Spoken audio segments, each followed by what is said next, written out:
Hello, this is State Representative David Spiller, and I'm excited to share with you some important updates from the Texas House during the 88th legislative session.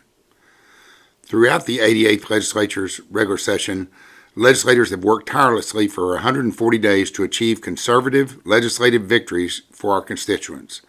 As State Representative for House District 68, I was proud to champion legislation that delivers on my promise to improve our great state of Texas. These victories address the issues that matter most to House District 68, from securing our border to protecting Texas children. Starting with the biennial budget, or House Bill 1, we appropriated $144.13 billion to fund the state over the next 2 years. This fiscally conservative budget stays well below the state spending limits and includes several provisions to address essential issues to our state, including securing our southern border by directing $5.1 billion to border security efforts by the 13 state agencies tasked with defending our border.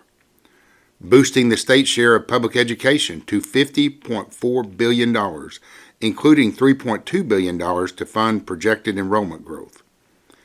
Protecting Texas students in the classroom through $1.4 billion for school safety grants that will equip campuses with tools needed for potential emergencies. Dedicating $17.6 billion for much-needed property tax relief for all property tax owners.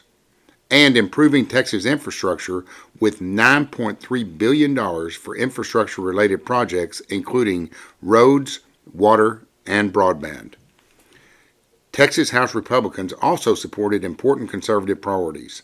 Just a few of these bills include the Texas Data Privacy and Security Act ensures that all Texans have the rights and abilities they deserve to control their personal data online, while the Securing Children Online Through Parental Empowerment, or SCOPE, Act makes sure Texas children are safe from addictive algorithms and harmful content. The READER Act protects Texas children by eliminating sexually explicit materials from public school libraries and empowers parents to know what their student is reading.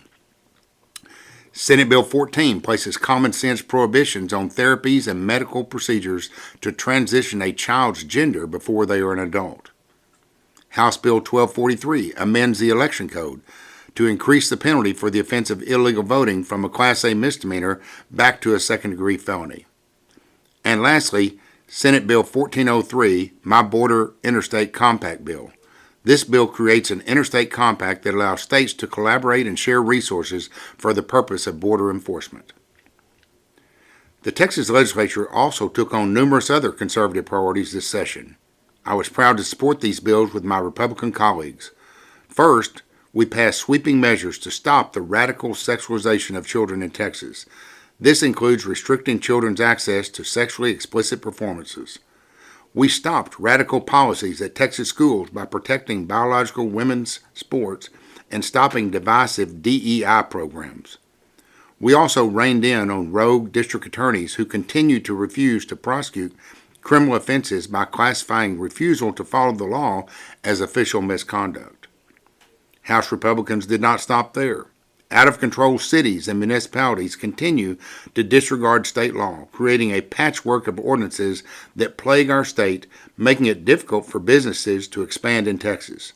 The Texas Regulatory Consistency Act provides the regulatory stability and certainty businesses need to expand to other cities within Texas by preempting local ordinances inconsistent with state law.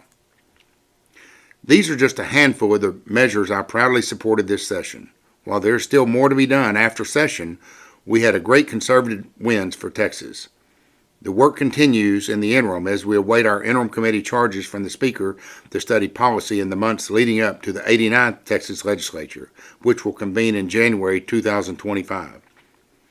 I look forward to being back home in the district and providing more details on the work I accomplished at the Texas Capitol.